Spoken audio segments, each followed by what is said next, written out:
નમસ્કાર દર્શક મિત્રો, સિટી ન્યૂઝમાં આપ સૌનું સ્વાગત છે। સમાચારોની શરૂઆત કરતા પહેલા એક નજર આજના મુખ્ય સમાચારો પર। ભાજપના મહારથીઓનું ગામ ગણાતું ભિલાડમાં ગટર યોજનાઓનો ફિયાસ્કો।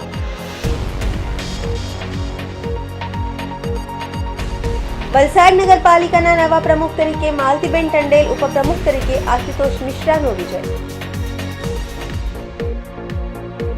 સરોડમાં આવેલી એક પેપર મિલમાં લાગી આગ।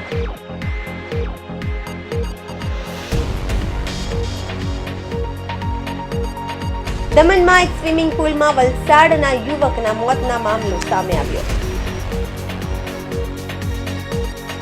હવે સમાચાર વિગતવાર જોઈએ। ભાજપના મહારથીઓનું નામ ગણાતું ભિલાડમાં જ ગટર યોજનાઓનો ફિયાસ્કો। ભાજપના મહારથીઓનું ગામ ગણાતું ભિલાડમાં ગટર યોજનાઓનો ફિયાસ્કો। ઉમરગામ તાલુકાના ગેટવે ઓફ ઉમરગામ તરીકે ઓળખવામાં આવતું ભિલાડ ખાતેના 3 રસ્તા પાસે બિલાડીની ટોપની જેમ ફૂટી નીકળેલી બિલ્ડિંગનું ગંદુ પાણી ભિલાડ ઉમરગામ રાજધોરી માર્ગ પર ફરી વળતા વાહન ચાલકો અને રાહદારીઓ ત્રાહિમામ પોકારી ઉઠ્યા છે। આ સંદર્ભે પિયુષ શાહે તંત્ર પર પોતાનો આક્રોશ વ્યક્ત કર્યો હતો। મારું નામ પિયુષભાઈ શાહ છે। અહીંયા ભિલાડ ખાતે એક બહુ મોટી ગટરની સમસ્યા છે। એ વર્ષોથી આજે આટલી બધી બિલ્ડિંગો અહીંયા પરમિશન આપવા છતાં ગટર યોજના કોઈ આજ સુધી આયોજન કરેલ નથી। એના લીધે જે રોડ પર જે ગટર વરસાદી પાણીના નિકાલ માટે બનાવવામાં આવી છે એની અંદર દરેક પાણીના ગંદા પાણીઓ રોડ પર બહાર નીકળે છે। એના લીધે આ તમે જોઈ શકો છો કે ભિલાડ 3 રસ્તા પાસે એટલે કે મુખ્ય માર્ગ આજે ભિલાડ સરીગામ ઉમરગામ તાલુકાને જોડતા મુખ્ય માર્ગ પર એટલું બધું ગટરના ગંદા પાણીઓ જે દુર્ગંધયુક્ત અને જેના લીધે રોગચાળો પણ ફાટી નીકળવાની દહેશત વર્તા રહી છે। એવા પાણીઓના લીધે લોકોને અવર જવરમાં બહુ મોટી તકલીફો પડે છે। એની સાથે જ અહીંયાથી એ પાણીના ચિકાસના લીધે લગભગ 15 થી 20 લોકો સ્કૂટર પરથી પડી ગયા છે। એવા લોકોને બી 108 ના મારફતે મેં પોતે લગભગ 3 થી 4 જણાને હોસ્પિટલ પહોંચાડ્યા છે।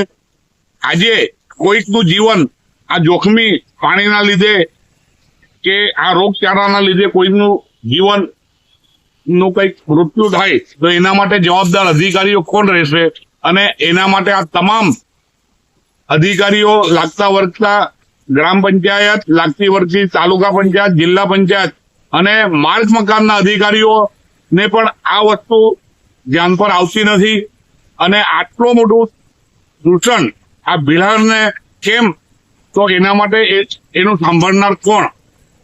જૈન સત્સંગ ટ્રસ્ટના પ્રમુખ તરીકે હિતેશભાઈ, આ 3 રસ્તા ભિલાડ ખાતે જે પાણીના ગટરનો બહાર નિકાલ કરીને આ લોકો રોડ પર આવે છે તેના લીધે જૈન સંઘના તમામ ઉમેદવાર જેઓ તો દેરાસર માટે જાય છે તેને ઘણી તકલીફો પડે છે। આમ છતાં અમારા રોડ દ્વારા ગટર લાઈન માટે ખાડા ખોદવામાં હતા, તેમાં પણ 2-4 માણસો પડી ગયા અને ખરેખર એ લોકોને નુકસાન, હાથે પગે નુકસાન થયું। આ વર્ષો જૂની આ એક સમસ્યા છે કે રોડ ઉપર આ ગટરનો નિકાલ કાયમ થતો નથી ને પાણી રોડ પર ચડે છે। જૈન સમાજના લોકો વગર ચપ્પલે ચાલીને દેરાસર સુધી જાય અને આ ગટરમાંથી ચાલવું કેટલું હિતાવહ? આના માટે કોણ જવાબદાર? માર્ગ મકાન વિભાગને ઘણી વાર આ વખતે સૂચના કરી કે ભાઈ આના વિશે કંઈક કરો અને અમારા આ જૈન મંદિર જવા માટેનો જે રસ્તો છે તેના માટે આ ગટર લાઈન જે ખુલ્લી છે એનો નિકાલ કરો। ગ્રામ પંચાયત, ધારાસભ્યશ્રી અને તમામ મકાન માર્ગના જે બી અધિકારીઓ છે તે લોકોને ખાસ વિનંતી કરીએ છીએ અમે કે આનો માટે યોગ્ય નિકાલ કરો, જેથી અમારા જૈન સંઘના તમામ માણસો વગર ચપ્પલે દેરાસર સુધી જઈ શકે અને આ અકસ્માતનો કાયમ માટે નિવારણ થાય એવી અમે આપીએ છીએ। વલસાડ જિલ્લાની 3 નગરપાલિકાની યોજાયેલી ચૂંટણી બાદ આજે આ પાલિકાના નવા પ્રમુખ અને ઉપપ્રમુખની ચૂંટણી થઈ હતી। આ ચૂંટણીમાં વલસાડ નગરપાલિકાના નવા પ્રમુખ તરીકે માલતીબેન ટંડેલ, ઉપપ્રમુખ તરીકે આશુતોષ મિશ્રા અને કારોબારી ચેરમેન તરીકે આશિષ દેસાઈનો વિજય થયો હતો। વલસાડ નગરપાલિકાના નવા પ્રમુખ તરીકે માલતીબેન ટંડેલ, ઉપપ્રમુખ તરીકે આશુતોષ મિશ્રા અને કારોબારી ચેરમેન તરીકે આશિષ દેસાઈનો વિજય થયો હતો। તો જિલ્લાની પાડી નગરપાલિકાના નવા પ્રમુખ તરીકે ચેતનભાઈ નાયકા, અને ઉપપ્રમુખ તરીકે ફાલ્ગુનબેન ભટ્ટ સાથે કારોબારી ચેરમેન તરીકે ચેતન પટેલનો વિજય થયો છે. જિલ્લાના આદિવાસી વિસ્તારની ધરમપુર નગરપાલિકાના નવા પ્રમુખ તરીકે મયંકભાઈ મોદી અને ઉપપ્રમુખ તરીકે ઉર્મિલાબેન ભોયા અને કારોબારી ચેરમેન તરીકે મહેશભાઈ ગાયકવાડનો વિજય થયો છે. આમ ત્રણેય નગરપાલિકામાં ભાજપ પ્રચંડ બહુમતીથી સત્તામાં આવ્યું હોવાથી આજે ત્રણેય નગરપાલિકામાં ભાજપના પ્રમુખ, ઉપપ્રમુખ અને કારોબારી ચેરમેનનો વિજય થતા જિલ્લા ભાજપના કાર્યકર્તાઓ અને અગ્રણીઓમાં ઉત્સાહનો માહોલ છે. નવા ચૂંટાયેલા પ્રમુખ, ઉપપ્રમુખ અને કારોબારી ચેરમેને વલસાડ, પાડી અને ધરમપુર નગરપાલિકાનો સર્વાંગીણ વિકાસ કરવા અને સમસ્યાઓનું ઝડપી સમાધાન કરાવવાની ખાતરી આપી હતી. તો આ પ્રસંગે વલસાડ ડાંગના સાંસદ ધવલ પટેલે પણ ઉપસ્થિત રહી વલસાડ નગરપાલિકાના પ્રમુખ, નવા ચૂંટાયેલા પ્રમુખ, ઉપપ્રમુખ અને કારોબારી ચેરમેનને શુભેચ્છા પાઠવી હતી.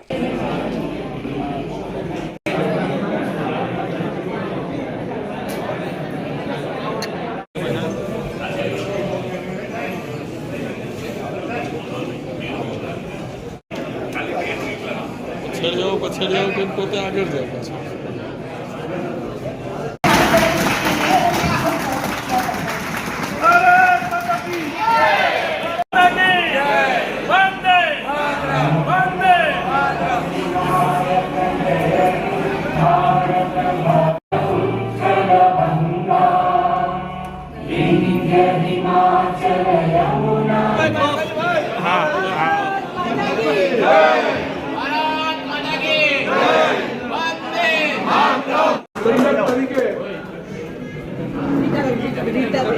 રીટાબેન નાયકા દંડક તરીકે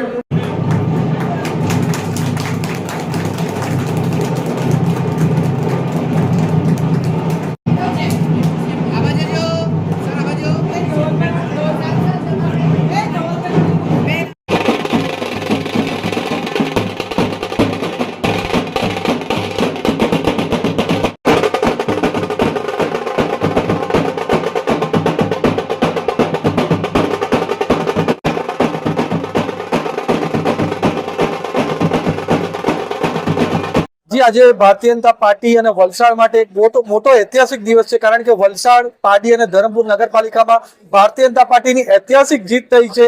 ત્યારે વલસાડ નગરપાલિકામાં ભારતીય જનતા પાર્ટીના શીર્ષ નેતૃત્વએ પ્રમુખ તરીકે વલસાડમાં માલતીબેન ટંડેલ અને ઉપપ્રમુખ તરીકે અમારા આશુતોષભાઈ મિશ્રાને આપણે બનાવ્યા છે. એની સાથે જ આપણા પાર્ટીમાં ચેતનભાઈ નાયકાને આપણે પ્રમુખ તરીકે ત્યાં વરણી કરી છે અને ઉપપ્રમુખ તરીકે ફાલ્ગુનીબેન ભટ્ટ અને કારોબારી ચેરમેન તરીકે અમારા ચેતનભાઈ ભંડારીની ત્યાં વરણી થઈ છે. એ રીતે જ અમારા ધરમપુરમાં મયંકભાઈ મોદી અને ઉપપ્રમુખ તરીકે ભોયાબેનનું પણ નિમણૂક થઈ છે. દરેક લોકો સક્ષમ ઉમેદવારને અમે પૂરી નગરપાલિકામાં બેસાડીએ છીએ અને અમને 100% ખાતરી છે કે આવનારા દિવસમાં વલસાડ, પાડી અને ધરમપુરનું ઉત્તરોત્તર પ્રગતિ થશે અને જેમ મોદી સાહેબ વિકસિત ભારતનું સંકલ્પ લઈને ચાલ્યા છે એ રીતે અમે પણ વિકસિત વલસાડ, વિકસિત પાડી અને વિકસિત ધરમપુર બનાવીને જઈશું. હું ભારતીય જનતા પાર્ટીનો ખૂબ ખૂબ આભાર માનું છું. ધારાસભ્ય ભરતભાઈ, હેમંતભાઈ કંસારા, ધવલભાઈ, સાંસદ સભ્ય શ્રી ધવલભાઈ, કમલેશભાઈ કંસારા, સોનલબેન પટેલ, સૌનો હું ખૂબ ખૂબ આભાર માનું છું અને પાર્ટીએ મારા પર જે વિશ્વાસ મૂક્યો એને હું આગળ કામગીરી બજાવીશ અને એ વિશ્વાસને હું ટકાવી રાખીશ. પહેલા તો રસ્તાઓને હું વધારે પ્રાધાન્ય આપીશ. ગટર લાઈન, પાણી અને પણ હું વધારે પ્રાધાન્ય આપું છું અને પહેલા અમે એ જ કામો કરીશું અને જેમ વલસાડને બી સારી રીતે ઉજ્જવળ બનાવીશું. ઉનાળો આવે છે, એક ખાસ મહિલા આપણ મહિલા જો પાણીની તો સમસ્યા, પાણીની સમસ્યા ઉનાળો આવે છે તો પાણીની સમસ્યાને હું વધારે મહત્વ આપીશ. સમાચારોમાં સમય છે નાનકડા વિરામનો. વિરામ બાદ આપ જોઈ શકશો. સરોનમાં આવેલી એક પેપર મિલમાં લાગી આગ.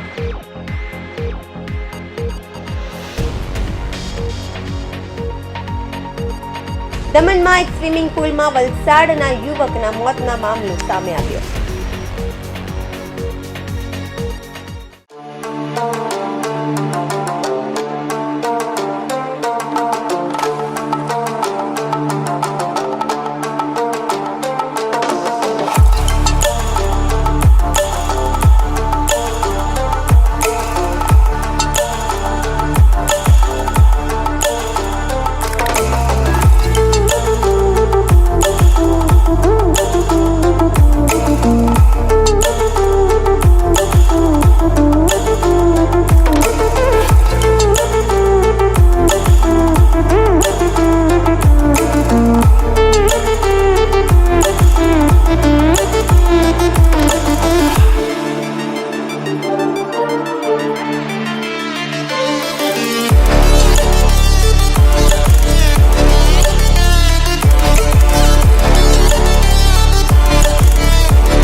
વિરામ બાદ આપનું સ્વાગત છે.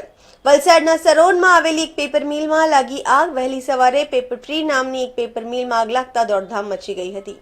બનાવની જાણ થતાં જ વલસાડના ફાયર બ્રિગેડની ટીમ તત્કાલિક ઘટના સ્થળે પહોંચી હતી અને આગ પર કાબુ મેળવવા પ્રયાસ હાથ ધર્યા હતા. જોકે કંપનીનો મોટો ભાગ આગની જ્વાળાઓમાં લપેટાયેલો હોવાથી આસપાસના વિસ્તારના ફાયર ફાઇટરોને પણ મદદ માટે બોલાવવામાં આવ્યા હતા. આમ 5 થી વધુ ફાયર બ્રિગેડની ટીમોએ આગ પર કાબુ મેળવવા પ્રયાસ હાથ ધર્યા હતા. ઘટનામાં કોઈ ઈજા કે જાનહાનિ થઈ ન હતી, પરંતુ આગ લાગવાનું કારણ જાણી શકાયું નથી. આખરે 5 થી વધુ ફાયર બ્રિગેડની ટીમોએ કલાકોની જહેમત બાદ આગ પર કાબુ મેળવવામાં સફળતા મળી છે.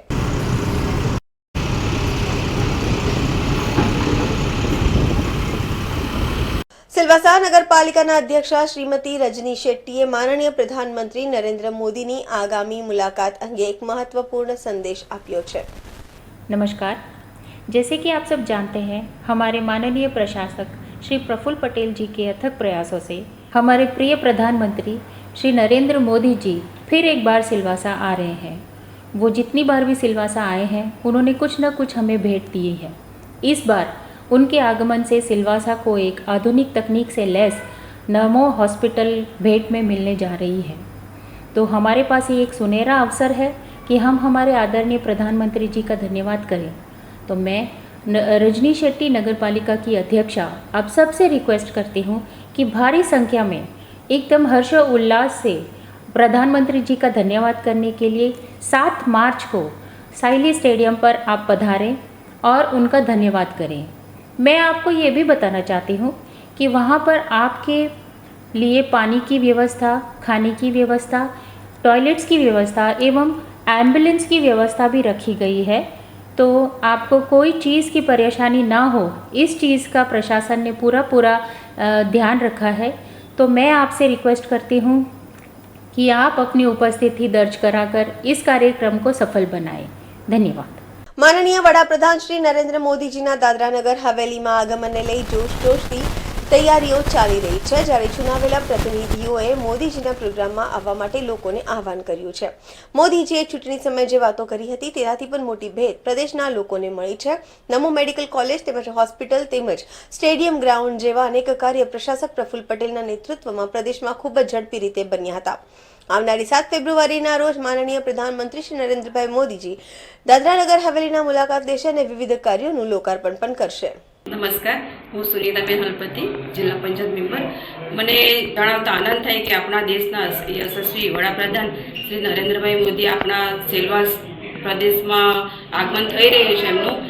આપણે એમના અભિવાદન માટે મોટી સંખ્યામાં હાજર રહીએ અને એમને ધન્યવાદ કરીએ કે આપણા પ્રદેશ માટે બહુ જ સારા એવા કાર્યો કર્યા છે. આપણા દમણ દીવ સેલવાસા માટે ખૂબ જ સરસ કામ કર્યા છે. આપણે જોઈ શકીએ છીએ પહેલાંનું દમણ દીવ અને અત્યારનું એ બધું આપણા દેશના વડાપ્રધાનના માર્ગદર્શનની શક્તિ બધા થઈ રહ્યા છે અને એમના અભિવાદન માટે આપણે બધાએ મોટી સંખ્યામાં હાજર રહેવું જોઈએ એવી હું અપીલ કરું છું. નમસ્કાર, હું વર્ષિકા પટેલ, જિલ્લા પંચાયત સભ્ય.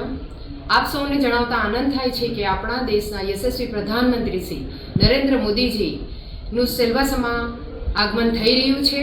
આપણા દેશના પ્રધાનમંત્રી શ્રીજી મોદીજીએ આપણા પ્રદેશ માટે અનેકો એવા મેડિકલ ક્ષેત્ર હોય, શિક્ષણ ક્ષેત્ર હોય, સ્વાસ્થ્ય ક્ષેત્ર હોય અને બહેનોને આત્મનિર્ભર બનવાના અનેકો એવા કાર્યો કર્યા છે.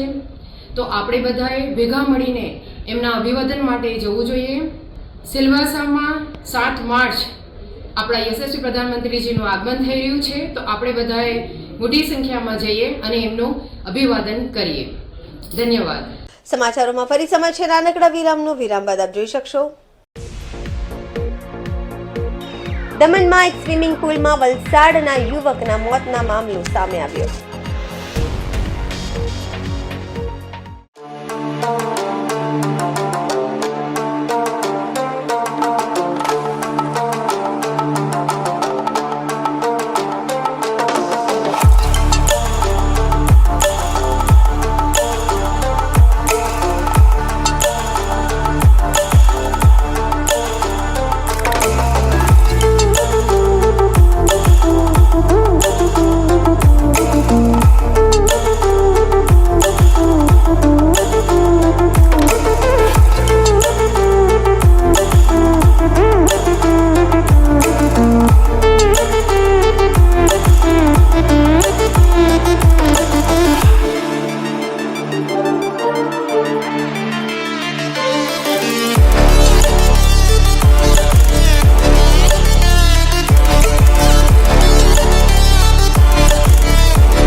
વિરામ બાદ ફરી આપનું સ્વાગત છે.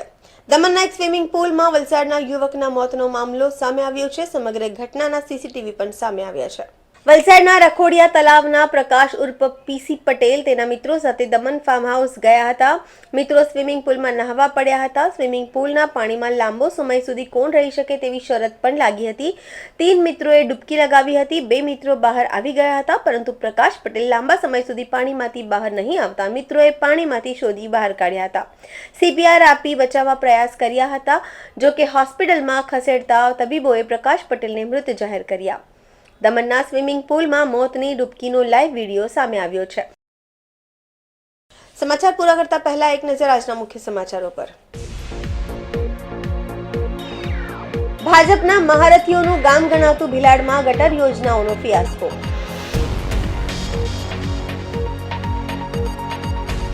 વલસાડ નગરપાલિકાના નવા પ્રમુખ તરીકે માલતીબેન ટંડેલ, ઉપપ્રમુખ તરીકે આશુતોષ મિશ્રાનો વિજય.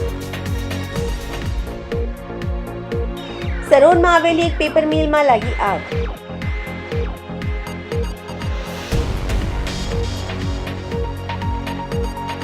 દમણમાં એક સ્વિમિંગ પુલમાં વલસાડના યુવકના મોતના મામલો સામે આવ્યો. તો આ હતા અત્યાર સુધીના સમાચાર. જોતા રહો સિટી ન્યૂઝ. નમસ્કાર.